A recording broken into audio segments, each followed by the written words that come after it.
Hello in TV land and everyone watching out there on Facebook and YouTube and LinkedIn. This is Liberal Arts MBA. I'm Jacob Sager coming to you live from Austin, Texas, where I have shifted my furniture 45 degrees from last week, or 90 degrees, and it makes all the difference in the background.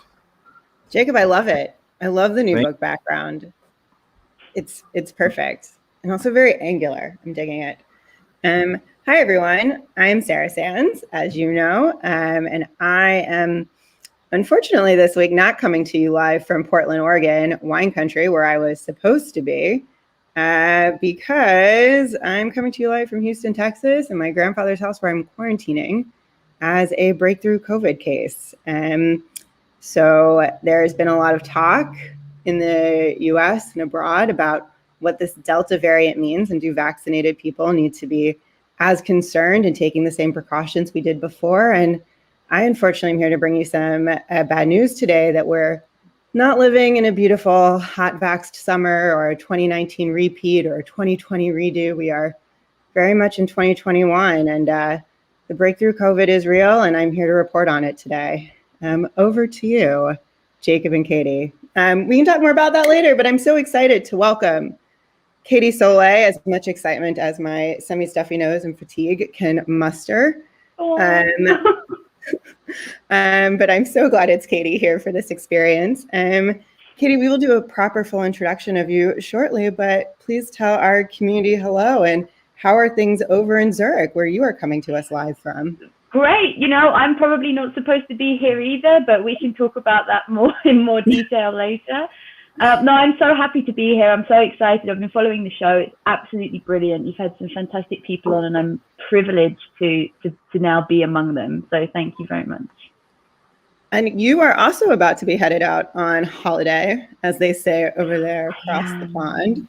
Where are you off to? And I will live vicariously through you, since I'm not. So, well, hopefully I'm going to try and like board a plane. I know, big deal. I'm going to get on a plane and I'm going to go on holiday, and I'm hoping that the wonderful country of Portugal let me in with my double vaccine certificate that I'm going to wave proudly around the airport.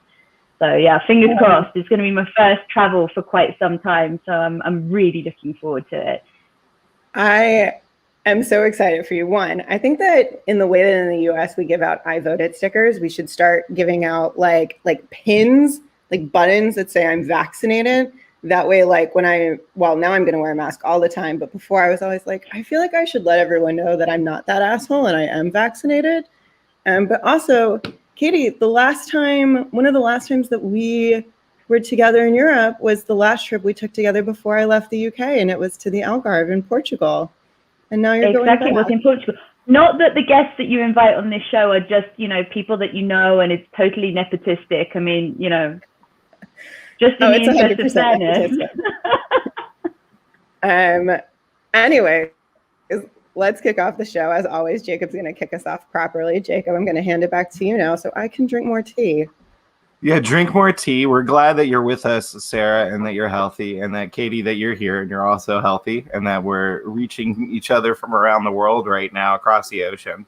So thank you to everybody who's watching us and joining us for episode 7 of Liberal Arts MBA. As always, we want to thank you, our growing community, for joining us on whatever platform you choose. We're now on LinkedIn through my profile, but we want to switch it over to our Liberal Arts MBA page. Also on Facebook, we're streaming through our Liberal Arts MBA page, where you can find us.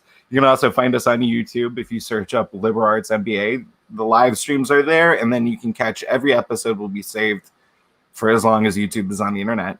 As well as you can follow us and subscribe on all of those platforms. And please like us, please subscribe there. And you can also follow us on Twitter and the Instagram. So, that's a terrifying thought, that like everything we put on YouTube will be there for as long as YouTube exists on the internet. There are things on YouTube that should have never been on YouTube, but I mean, we can delete it, but we're not planning on doing that. Even as this empire evolves into something greater, they'll be there for our posterity for as long as YouTube's there. for embarrassing content one day at my wedding. Anyways, so Liberal Arts MBA, as you know, we've now made it a thing that every week, while the episode is certainly about Katie and our guest, and this week really centering the power of just because you're interested in it and pursuing that, we always like to explore a little bit of the liberal arts and a little bit of the MBA world. And so today, Jacob is bringing you our little bit of knowledge and inspiration from the liberal arts world. Jacob, take it away. Yeah, so hold on one second here. I have the wrong, yes, there we go. So our little liberal arts nugget, since we are speaking to Katie and she is from England, I have T.S. Eliot is my inspiration. So the quote I have is, "Poetry is not a turning loose of emotion, but an escape from emotion. It is not the expression of personality, but an escape from personality. But of course, only those who have personality and emotions know what it means to want to escape from those things." I really loved that quote. I'm going to just put that back on the screen again for a second here. That, of course, only those with personality and emotions know what it means to escape from those things. I think in the pursuit of knowledge and career, there's always these points where people have to say, no, I'm not doing that. I don't like it. I don't care. Or some version where there's this like struggle that the other person's like, why are you doing that? And at some level, it's because like the hero in the journey like has personality and emotion, and the current set of personality and emotion that's like limited to where the journey is starting is too small, and no one else can get it. It's like the allegory of the cave. And I don't know, I thought that stood out for our discussions, and talking to people like Katie and having like people who have very interesting lives and may not necessarily think that they're very interesting. The main thing is that most people aren't interesting because they don't want to. Not that most people are interesting. Sorry, it's just that. I don't like say what you mean, Jacob. Say what you mean. Yeah, no. The interest in life. The interest in life is the authenticity of a real struggle. Like most poetry is so banal and bland, but it's like so rich at the same time, right? And that's because the poet is like T.S. Eliot says in this quote, is just like trying to shut off those things because there's more that can be there. But everyone kind of takes it as a permanence. So I don't know. That was my thought. Katie's Sarah, giving Katie, us a nod. Katie, do you want to contribute any thoughts to that? Well, no, I mean, I think that it's absolutely the case, and probably there's a few things that I can definitely take from that. When I read that, I thought, oh, okay, I see maybe why you might have picked this out. Yeah, okay, good choice. Can't wait to talk more about that. Should we dive into a little MBA and then get straight to Katie? Switch gears here to our MBA tidbit, which Sarah will bring to us this week. Jacob went to the banality of poetry, and I took a different tact and focused on the idea of play. So as some of you know, I study organizations and institutional change, and I found this quote as I was reviewing a classic text for a paper. In most work settings, play and humor are sharply distinguished from work. Play is what people do away from work. But if play is viewed as a state of mind, any activity can become playful. Play relaxes rules to explore alternatives, encouraging experimentation, flexibility, and creativity. March suggests some guidelines for play in organizations. Treat goals as hypotheses, intuition as real, hypocrisy as transition, memory as an enemy, and experience as a theory. And that's from Bowman and Deal, Reframing Organizations, Artistry, Choice, and Leadership. Yeah, and so I picked that because I think, you know, I've known Katie for a long time, and I think what stuck out to me and what I hope comes out to our community today is the idea that like work doesn't just have to be labor, and probably it shouldn't be, that actually when we start digging into who we are and our interests, that play is at the heart of how we grow and who we are and how we learn and how we should be engaging the world. And to some extent, our organizations should be reflecting that. And so I wanted to bring that in our conversation today. So much of our lives are oriented around work, but also there should be joy and there should be play, and that like they don't have to be in tension with each other. These things can exist at once. I totally agree. I like the part where it says if it's viewed as a state of mind, having 4 kids, the way to get them to clean up is to make that part of the game, right? Like your whole life is a state of play, Jacob. On a good day, having 4 kids every day is a play day. Every room is a playroom. Every day is a play day. I want to talk about play and Katie, so I'm going to introduce her so we can get into her incredible story. She's already been speaking. You've already had a chance to meet her, and her brilliant personality. Is my sincere pleasure and privilege to formally introduce Katie Soleil. After dropping out of secondary school at the age of 17, Katie carved a path for herself, starting as an investment assistant at HSBC, an international bank, and then took a twist to teach dance in the Dominican Republic, then on to a degree in history from the University of Cambridge, and then just a wildly successful career path, senior consultant for financial services at Capco, and now director and senior project manager for business development at another international banking institution in Zurich. Katie, thank you so much for being here with us to share your journey. Thank you for having me. Thank you. So Jacob and I have been twisting a little bit. Twisting is a word. Wait, real quick, because most of our audience is in North America. What time is it for you in Zurich right now? It is 12 minutes past 7 in the evening. Nice. I like how precise you are. 12 minutes. Yeah. So just, because it's 12 o'clock noon here in Texas. You have to be precise with time. I mean, come on. Yeah. It's true. I went to Switzerland. They love their clocks and their time. We do. So when we talked to you in the prep call, you shared with us that you were initially concerned about coming on and talking to us because you didn't know what you would say and if your story was interesting enough. Which I found remarkable that you said, because I think you are one of the most fascinating, resilient, interesting people I know. So can we dig into why you felt like your story wasn't interesting and important enough to be here? Well, not to make this a therapy as you know, I think, you had mentioned coming on the show a couple of times, and I had perhaps, I wouldn't say declined, but maybe just sort of sidestepped that question. But, you're nothing if not tenacious, Sarah. So, and it did get me thinking. I mean, one of the reasons why I was, somehow reluctant to come on was that I knew that you would ask me questions about why I did certain things or the reasons behind some of the choices that I made. And I didn't feel like I had good answers to those. And what I mean by good is, following this very logical and linear path of, well, I did this and then I did this. And I didn't have that. And I thought, well, most of the reasons, actually, when I started to think about it in detail, most of the reasons why I did something was because I was interested in it, or I felt like it, or I didn't want to do the thing that I was currently doing and I wanted to do something else. And then I sort of maybe started to ask myself why I still thought that those reasons were not really good enough. When you asked yourself that question, why you didn't think those answers were good enough, what are some of the things that you conjectured as being the why behind that?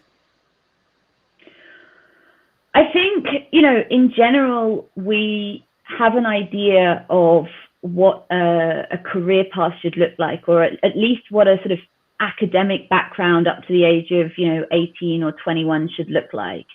And obviously, I don't have that. So I don't have the standard high school exams, degree, maybe a gap year career. And I think that, that is something that I carry with me, or I did carry with me. Now I think nobody really cares about that anymore. Nobody asks me any questions about it. But at the time, a lot of the decisions that I made and the choices that I made, I really had to account for. And right the way through, I think people were sort of saying to me, well, either directly or indirectly, are you sure you want to do that? But what about your future? Or how do you think this will impact? Or what will you do next? Like I should have actually been thinking 2 or 3 steps ahead, and was failing myself by not doing so. Yeah, there's this major emphasis all around the world on a traditional career and education path that we've talked about this on the show before, which, you know, has a validity. And I mean, the two of you being Cambridge alum, like being part of an institution that's hundreds of years old, there's definitely this continuity of how things have been, but there's also this model that is very much the 20th century. And, you know, it has to look this way, but when we look at the most successful people in society, that's not, or a lot of, I'm not going to say the most successful people in society. When I look at my heroes and when I look at a lot of other people I know as heroes, they never took the traditional path, right? But there's all this existential dread along the way because none of us are doing it, or we're dealing with the stress of people around us not getting. But I think maybe you have this weight of expectation that, you know, if you are going to drop out of high school, well, then you had better be brilliant. You know, you had better become a billionaire by the time you're 25. Otherwise, you know, you will be broadly judged as a failure. And that will, you know, hang over you for the rest of your days. Right. And actually, I think one of the things that, you know, is interesting to me is that we have this now conflict between, as you say, kind of now our modern approach of like, well, we want different backgrounds, particularly when it comes to hiring. You know, we want to have different people, different experiences. You know, we invite applications from all different backgrounds. But actually, you know, this desire to have well-rounded individuals with all sorts of different skills is restricted by the fact that we actually tend to look for people who sort of follow a path that we are familiar with. And that makes sense to us. So somebody who graduated high school and did a degree and the subject that they studied is directly correlated to the career path that they followed, I think sits with people generally more comfortably than trying to work out whether this person with a slightly, you know, weird CV is going to be a good fit for their organization, despite the fact that they may want those exact skills. Right. We talked a little bit about this in actually our first guest star episode with Cece McBride. Y'all, the episode is up on Facebook and YouTube. Go check it out. Ooh, I think we're getting a little bit of a connection buzz there with you, Sarah. I'm so sorry. You're cutting a little bit out at the moment. Yeah, so it's okay. It's the only time she's going to be quiet, so like we can just enjoy a little bit of peace. And we're back, going live. All the fun tech challenges. There we go. You know, with Cece, we talked about the fact that excellent. There's you know, a concern about like breaks in the resume. There's a concern about like breaks in the resume and breaks in the CV. And what do you do about that? And the answer is maybe that, like, you know, what we do about that is turn back into ourselves, into society, and rethink these traditional structures that say the one time we value diversity and activity.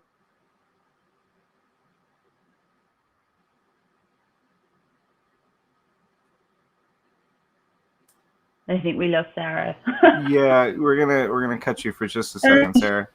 But okay, Jacob, you're talking about the story. So let's actually dig into the story part. Katie, yes, take us through, Katie, because you did drop out at 17. Yes. Yeah, I mean, it was. I think looking back on it now, we can. It sounds so flippant. Yeah, you know, I dropped out at 17. At the time, I wouldn't say it was a big deal. It wasn't even a particularly well thought out decision. And maybe this goes back to what you were saying before. It was just one of those things. I mean, so really the background to it was the UK system, and for everyone who is watching not in the UK, the UK system is that you take exams when you're 16 and you take exams when you're 18. And the exams that you take when you're 16, you basically have to pick what you're going to study when you're 13. So it takes 2 years to study for these exams. And of all the subjects that you start high school studying, you pick about 9 of them to study to sit exams in when you're 16. And of those 9, you then pick, another 3, 4 maybe, when you're 18 to take as an exam. And then of those 4 exams that you take when you're 18, one of those usually is going to be your degree subject. So if it's not exactly related, at least there should be, some kind of correlation. So what happens is that ultimately you start asking a 13-year-old to make decisions for their future selves. So, by all means, study what you like, study what interests you. But if you find by the time you get to 18 that you have this huge interest in becoming a doctor, and all you've taken are the humanities subjects, or I don't know, whatever, sports, I don't know, you become a little bit stuck, and that's a very difficult position to find yourself in at such a young age. And I mean, for me, ultimately at 17, I wasn't sure what I wanted to do. I was pretty happy. I liked school. I enjoyed studying, but I definitely didn't have this idea that I wanted to go to university, and if so, what I wanted to study. What classes did you pick for those? What did I pick? I picked. It's 9 subjects, or? Oh no, for my GCSEs, for the I don't even remember. But for my A levels, I took A-levels, psychology, philosophy, politics, and theatre. Oh, that's the full spectrum of liberal arts. I was never going to become a doctor, right? I mean, with those subjects, I was never going to become a doctor. I was a humanities subject all the way through. I mean, I always loved sort of the reading, the writing aspect of things. I like essays. I was that kind of nerd, I guess. So, so school wasn't for you, and you dropped out at that age, a year before the exams. And did you pick the industry that you're in right away? No. I mean, frankly, I don't think anyone sort of picked being in as a project manager, for a bank. I mean, if they do when they're like 15, 16, then it's terrifying, and I want to know how they did that.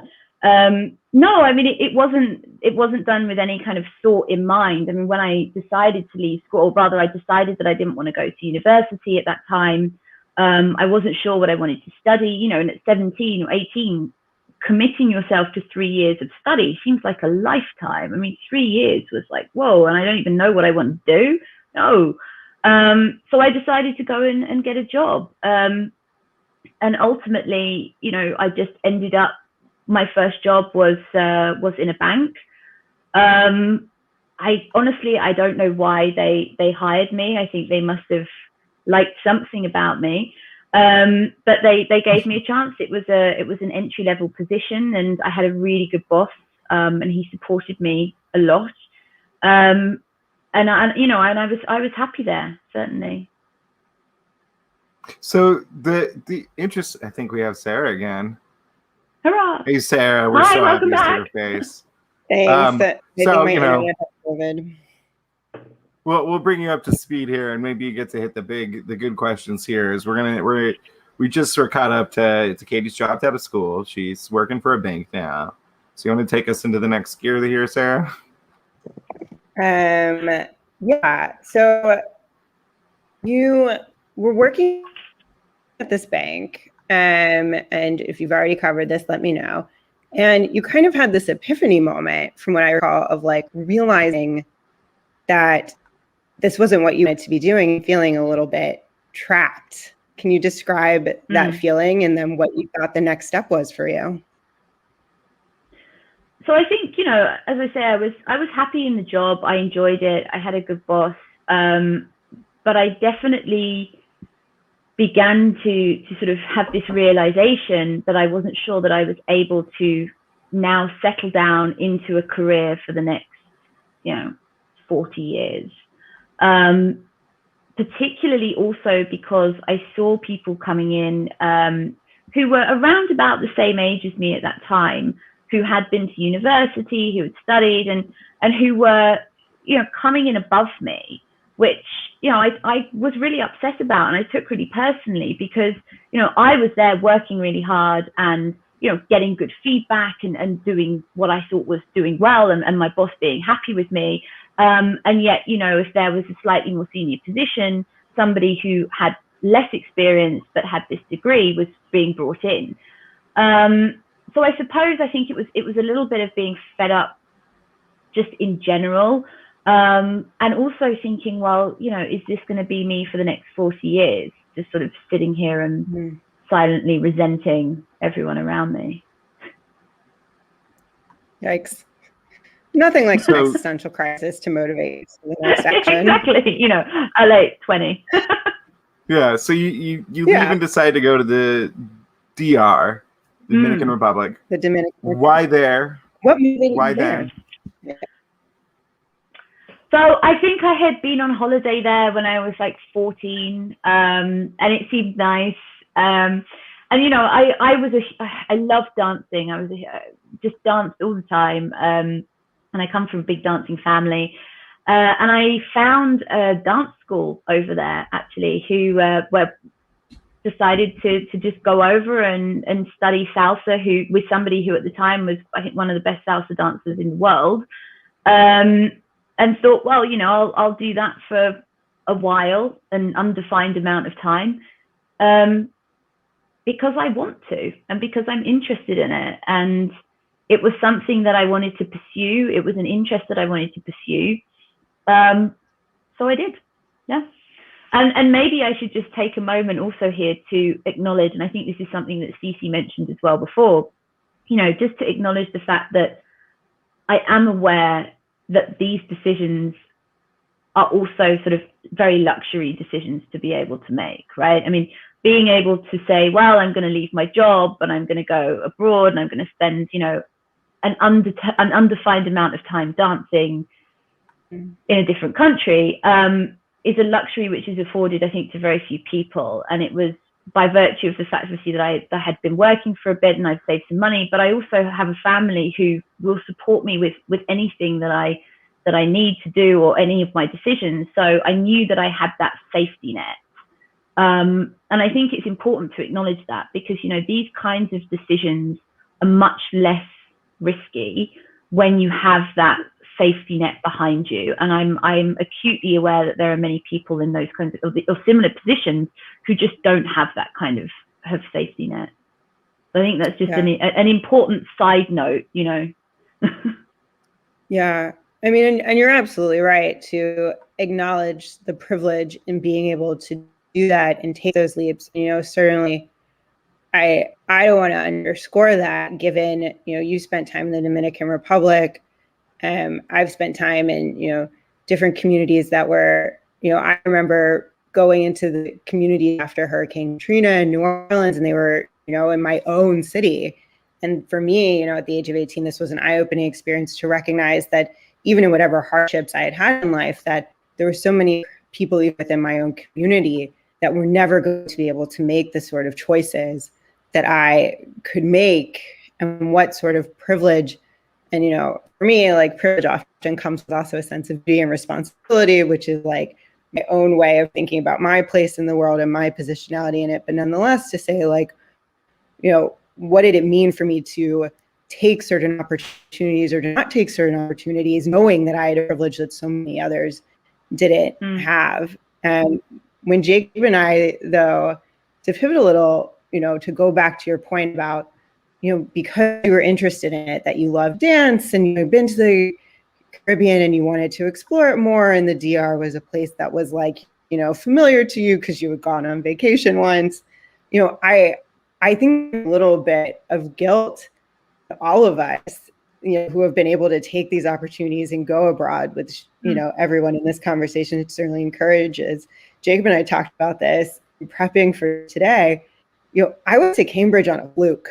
which was hard to talk about in the UK when I realized what that meant.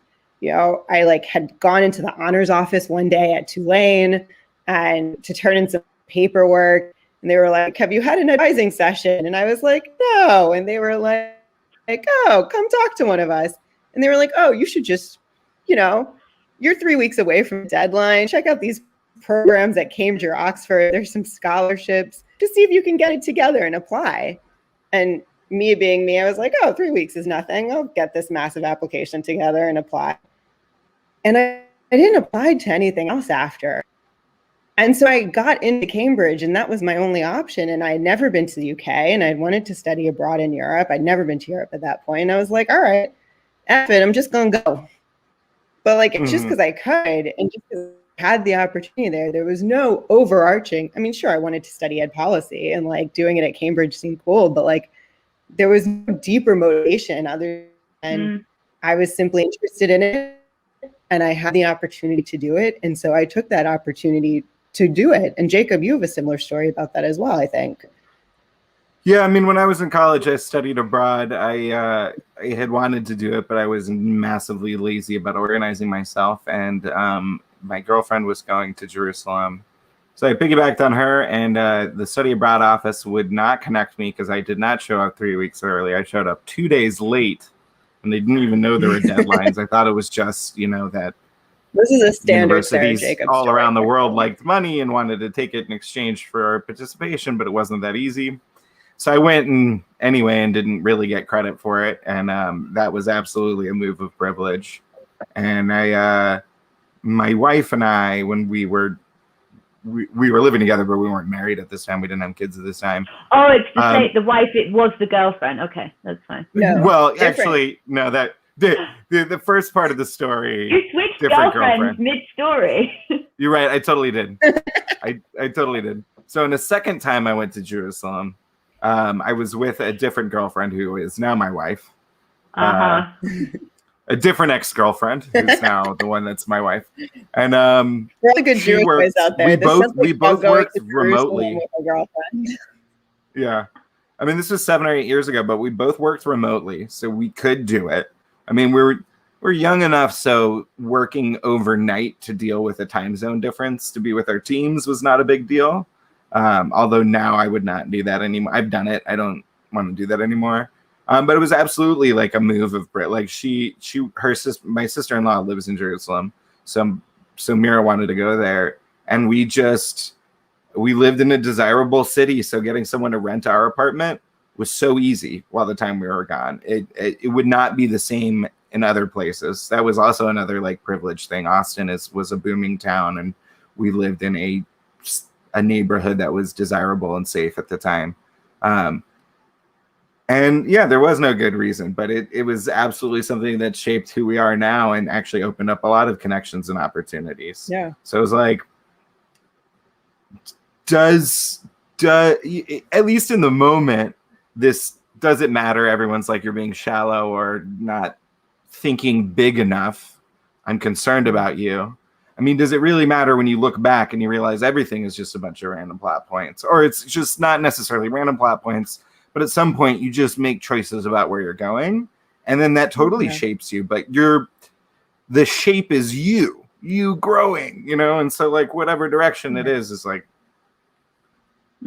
Stop. No, and I think like it's something that we've all kind of realized, or at least all of us here have realized in this last couple of years, is like how nice it is and how much we miss being able to travel, and how easy it was for us. And now suddenly, we're in a position that quite a large number of people are in, even without COVID, not being able to travel, not being able to take a plane, not being able to be granted visas to go and visit other countries. So it's definitely been a little moment of thinking. Yeah. I think like a good, before we go back to your journey and your story, what sticks out for me in this is that there's so much weight put on these decisions, weight by us as individuals. And a lot of that comes from, the external stimuli we've been given, from our teachers and school counselors and, from family members and, all the people that interact in our lives that there's so much concern about, do you do this or do you do that? And the fact of the matter is sometimes just being interested in and just deciding, I can do it, so I'm going to do it. There's not a good or a bad to it. That like the import of the decision, you will grow, as Jacob said, within the choice that you make. You'll build a life from that choice. But actually, like, this pressure is very much an external component of our society of trying to find meaning in these decision points that are to some extent random and happenstance, and also like not the end all be all of everything. That a little bit of freedom to play and to decide is actually probably a healthy and good thing that we should all have. And so go say it. No, I was going to say, no, I agree, but I think that a lot of that, like, acceptance comes with age, actually. And I know it sounds so old, like, saying this, but just, it made me think back to actually that time. And, you know, I was one of, I think, three students who didn't graduate high school, out of the whole high school, you know. And now, I mean, of course, with hindsight, I can say, well, you know, it doesn't matter. Everything turned out fine. But at the time, you know, as you say, that sort of external weight of, you know, I'm not just, am I making the right decision? But not just that, but I'm going against what all of my peers are doing, which I think in any context as human beings, we're kind of hardwired not to do, which is we are hardwired to follow the crowd. And I think it can be difficult sometimes to do what's right for you if that is the opposite to what the majority are doing. Absolutely. And I have to say, maybe I'm a little bit proud of myself that I did do what was right for me, because at the time, you know, it was scary, you know, it was really scary. Well, it seems like we hit up that, like, this is the second episode in this journey that we've touched on where you've done what's right for you, where, like, you know, making a different choice than leaving high school and career right there earlier on is also a similar thing. And that's something we definitely celebrate here and look for. I'm personally searching for it from everyone that we bring on and get to meet, because I think that's good stuff. I think that's important stuff. I think there's not enough courage to go around, so we should be, you know, lapping it up every time we can. No, and I think that so much emphasis is being put on, you know, pursuing what makes you happy. And this again talks to sort of following that very linear path, you know, just follow what makes you happy. And actually, you know, when you're young, when you're 16, 17, 18, you know, right the way up to, I don't know, for some people, 30s, 40s, you don't know what makes you happy until you've tried some things that make you unhappy. And yet we are quite intolerant, I think, of people who walk away from something because it doesn't make them happy or because they're actively unhappy. We much more expect people to just have this very concrete sense of their own identity and concrete sense of self and pursue things that make them happy without allowing them that little bit of movement to actually decide and understand what that is. Yeah, we definitely have a situation where we value, if we have a pedestal here, or scales. On the one hand, we live in this very like pursue your happiness oriented culture, self-care, put yourself first, do for you, make yourself happy, find that happiness. And then on the other hand, we also have this like exaltation of grit and perseverance in the frame of keep pushing through what is hard and difficult and challenging, because if you give up, then you're just giving up and you're a quitter.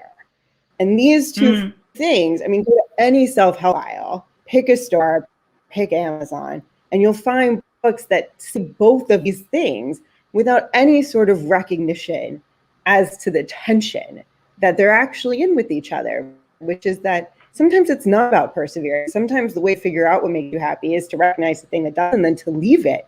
And that staying in it is actually severely detrimental to getting to the point of self-discovery and happiness. We don't always tie those two things together in a meaningful way. And I think it, again, creates this like pressure cooker of making every decision seem so big as to be in a state of paralysis or to make you feel really bad about whatever choice you come to. I do want to... this Sorry, part of the journey. I was going to just quickly. I was going to say, because I know we've kind of got sidetracked on this, but I think it's really interesting.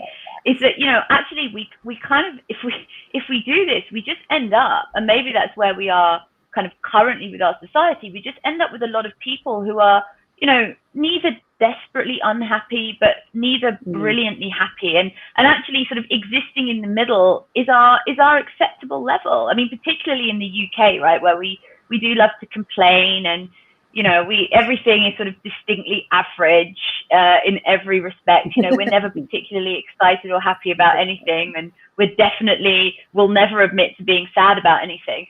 But, you know, we just allow ourselves, like, that is the norm, just to exist in this sort of middle area where, you know, you've made choices, you've made sacrifices, but, you know, never mind, on we go. Rather than saying, no, actually, I'm not interested in that. I want to fully pursue my own happiness. And I think we're just generally quite uncomfortable with people that do that. But we shouldn't be. We should celebrate them. I think in America, we have what Sarah was talking about, where there is this push for this being happy, and we are completely culturally out of control with our emotions. You know, even if people are very controlled here, they're still, like, by international standards, a little too huggy, a little too loud, and stuff like that in certain ways. But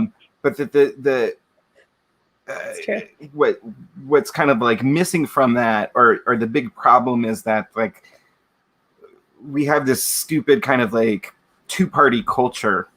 I'm not talking about like politics. It's just like there is this, like, it's a culture of like, yeah, you know, you should follow your dreams, and then most people are like, accept your dream is stupid and it's disgusting and it's not normal. You touched on that too, Katie. I mean, it's like it's groupthink. The big problem is we want everyone to be happy, but they need to think like the group, and the group, like, you know, it only worked for the first like 6 billion people. Now we're breaking that, and we got, you know, we're hitting 7, 8, 9, 10 billion people. So it's not going to work for everyone else, and that's a big tension, because like in America, at least it's like, you know, as opposed what's the population of UK? Like 30 million people? 60 million, Jacob. We're bigger than you think. much bigger, and I apologize. And I there's just at certain points, even at 60, at any population like that, there is this lie in the uniformity of how people in society turn out. It's never been that way, but there is this just like, you gotta, you know, do what makes you happy, but also be a drone. Be a drone. And I mean, if you were designing now a society, and you know, you asked, you know, you took a random sample from the UK, or I guess the US as well, and you found that the majority of people were sort of averagely happy in their careers, you know, you would think, well, we need to design this better. Like, this is not an acceptable way of being, that, you know, the majority of people are neither sort of so happy in their job or so miserable that they leave it. They just kind of exist in this level, horizontal, semi-happy, semi-misery. And ultimately, I think we just probably need to allow people to pursue what interests them and what makes them happy, without judging them for it against, you know, our own preconceived ideas of what success looks like. Yeah. I'm getting to ask my question now. Also, I've clearly been quarantining for too long for a situation. I'm such an extrovert, y'all. Like, it is so hard for me to be quarantined at this particular moment.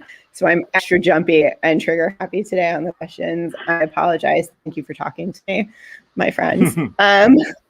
So speaking of conformity, you ultimately leave the Dominican Republic, and you leave in order to go to Cambridge to study history.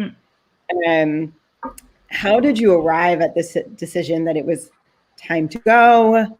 How did you arrive at the decision to apply to Cambridge? Because apparently for everyone else in the world but me, it's sort of a big deal. How did you get there?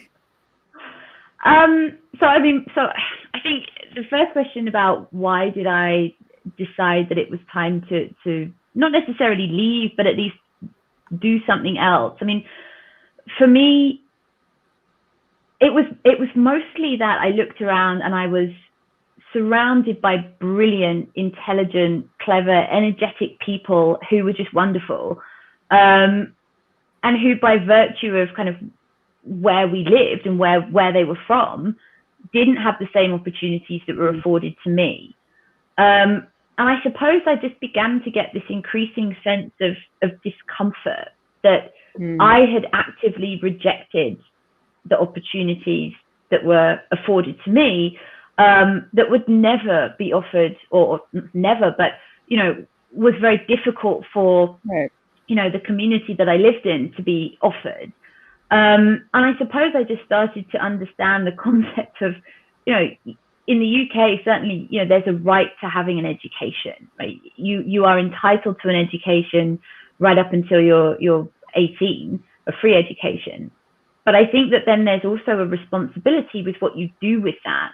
And I'm not saying that everybody then has to pursue further education or has to go into a career, but I did feel that I was sort of actively rejecting and walking away from the opportunities that I had, that my friends basically would have grabbed, were it not for the sort of political, economic environment that they lived in that prevented them from having those same opportunities. Yeah, I think that's so interesting that, well, one, that there are real consequences that when you travel and like live somewhere else and go abroad, but particularly the living, I'm not talking about just visiting, although that's certainly valuable, but actually immersing yourself in another place allows you to see the real life implications of our global political economic system, which is that the way that opportunity is distributed globally is meant to benefit, Katie, you taught me this term, weird countries, which is Western educated, industrialized, rich, and democratic. That's it. The weird countries. And we are weird. We are weird in this. And it's weird that we have created this economic system, this political economic system globally, that upholds the standard somehow that we are deserving of opportunities that people in the quote unquote developing world are not or can't access. And so that's a real thing that, you know, for those of us who end up going, living abroad, end up finding out and experiencing and the tangible consequences. But the also is that, like, you know, that you decided to make the leap and apply to Cambridge, knowing that you had this very like untraditional path. And Cambridge is a very traditional institution, to say the least. Yeah, I mean, one thing just to mention is that, you know, Cambridge, so I had rung up a couple of other universities just to see, because I decided, look, I really would like to go back and study something. And I decided I was going to study history purely 100% for the reason that I enjoyed history. So I rang up a couple of places and I said, look, you know, I don't have A-levels and I didn't graduate high school. Can I still come and study? And actually a lot of those universities that I called up, so I didn't apply to them, but I just rang them, said, no, sorry, we won't accept you. Like, you have to, you have to have, yeah. Sorry? I love that you used a phone for the purpose of a phone. You rang them up to ask them a question. Yeah, you know, and because I wanted to talk to somebody. I thought, yeah, if I can just explain to you my background, my situation, then of course you'll say yes, you know. And actually, you know, the answer in the majority, well, in all cases actually, was no, we won't. We don't even bother applying. And I was really, really disappointed. I was very, very upset. I began to think, yeah, actually, maybe everyone was right and I shouldn't have dropped out of school and this has just been a disaster and what have I done? And I really had one last throw of the dice, and that was for Cambridge. For two reasons. One, because they had, and obviously I know I'm biased, but I think they have probably the best history undergraduate course in the world. And I thought, why not?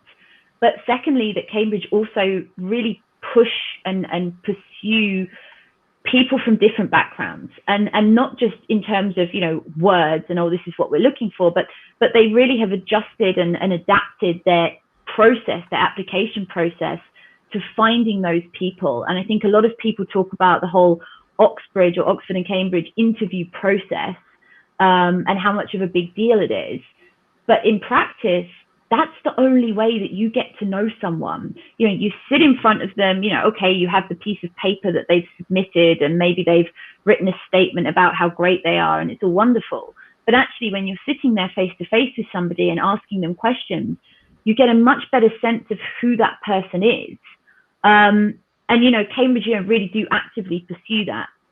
So I sort of rolled the dice. And to my surprise, I think no one was more surprised than I was. They invited me for an interview. And I mean, I won't go into it at all, but I arrived like an hour and a half late because I'd had car trouble and I turned up in a complete state, you know, desperate for them to see me. I was so sorry, you know, and they did. And you know, and I had my interviews and I was just really fortunate and super happy that they accepted me.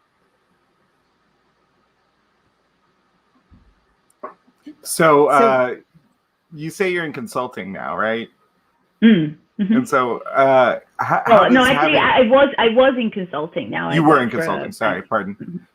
So my question is, how did having a history degree play into that? Like, did it pay off? Was it worth it? Was it applicable?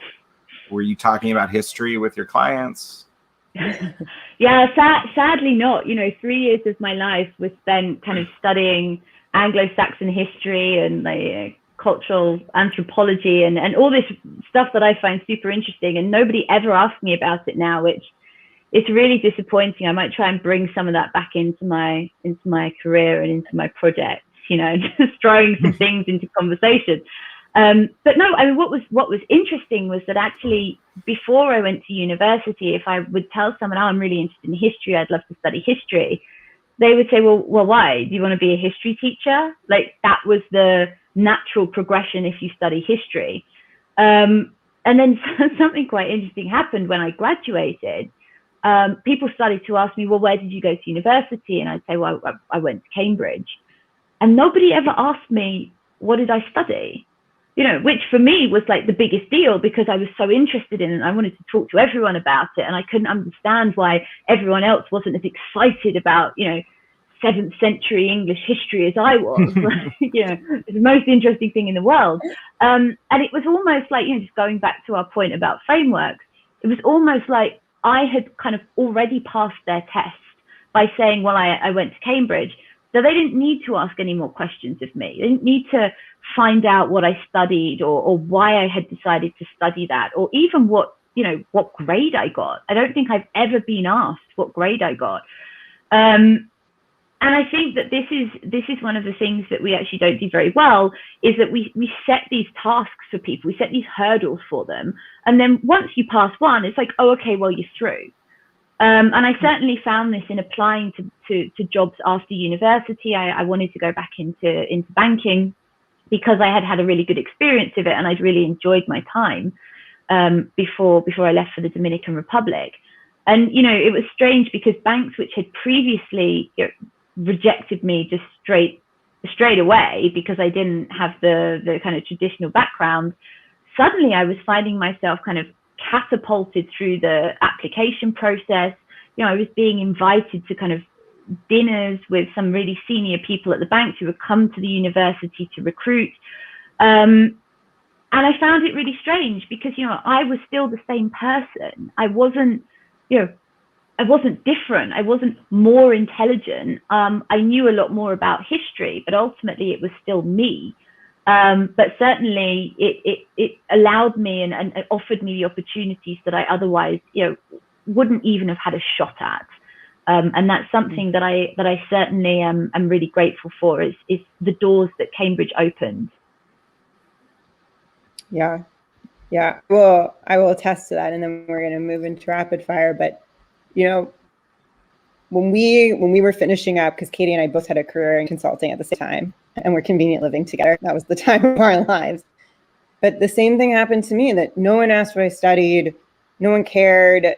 I, you know, was an American living in the UK. I wanted to work in the public sector. The economy was still crashing after the 2008 recession. There was nothing that I could do to get into the public sector, but consulting was hiring like crazy and they didn't care what you studied.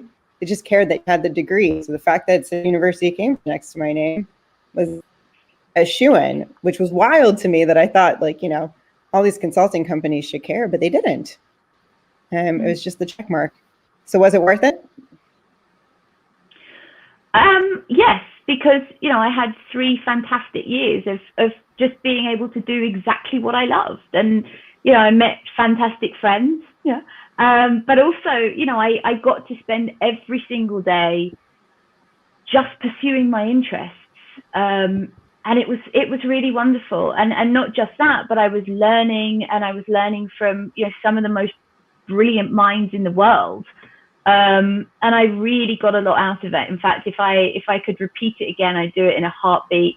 And I would definitely go to more lectures than I did. I would definitely sort of turn up to more classes than I did.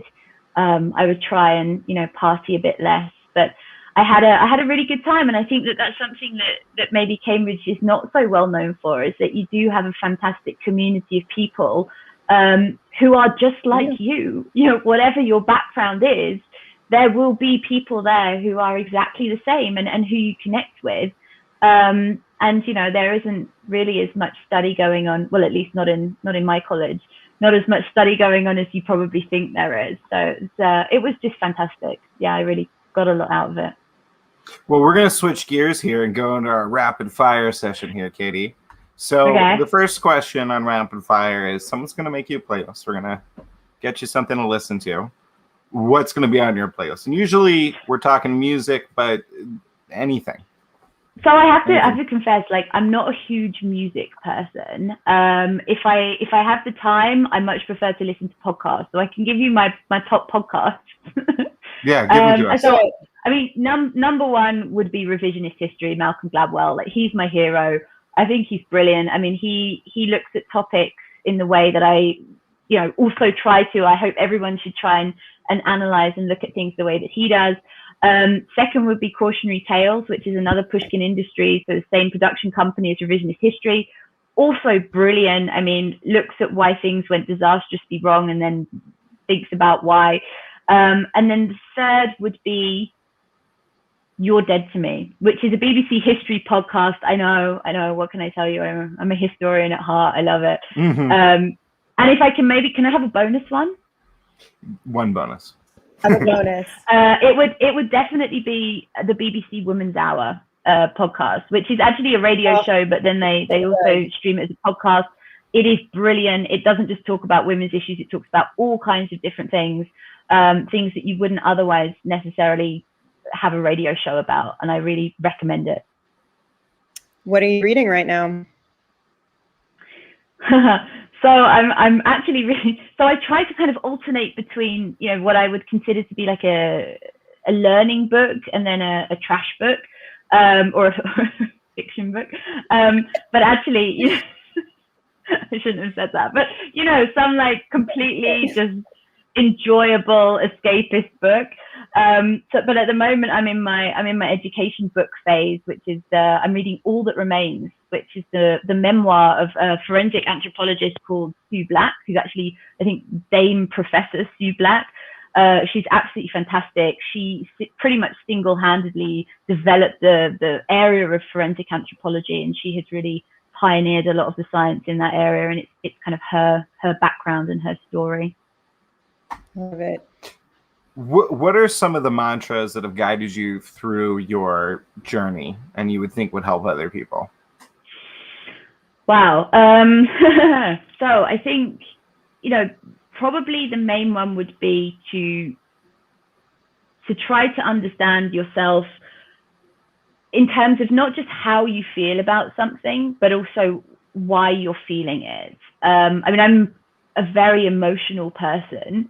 And it's taken me quite a lot of time to actually be able to ask myself, you know, how do I feel about something? Is this really anger, or am I feeling a little bit upset or a little bit disappointed?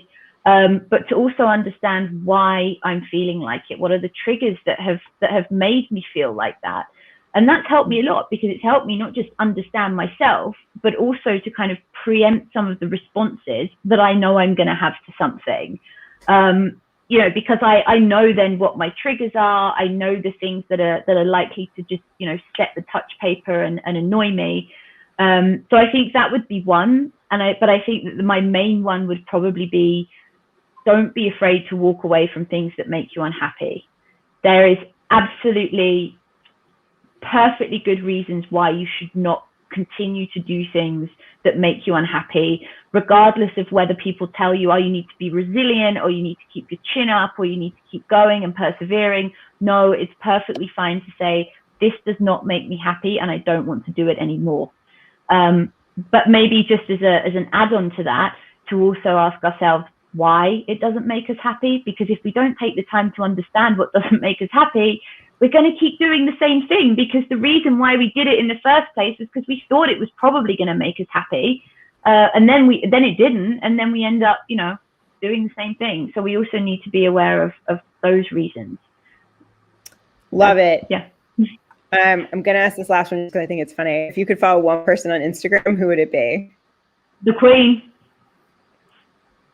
But I have to say, her real account, not the official one, not the palace one. Like, I want to know what the Queen thinks about all of the stuff that she has to turn up to. You know, she's going to open another community centre in the north of England. I want to see like the true Instagram post of her, like like a really bad picture of her grandkids, because she just doesn't know how to use the phone right. You know, but she loves her grandkids. Selfie on the train ride. Like the selfie to like beer on the train ride. Someone bringing her more food and being like, oh, I'm on my like 5th dinner of the day. I'm so full, I can't eat anymore. Like, guys, we are out of time.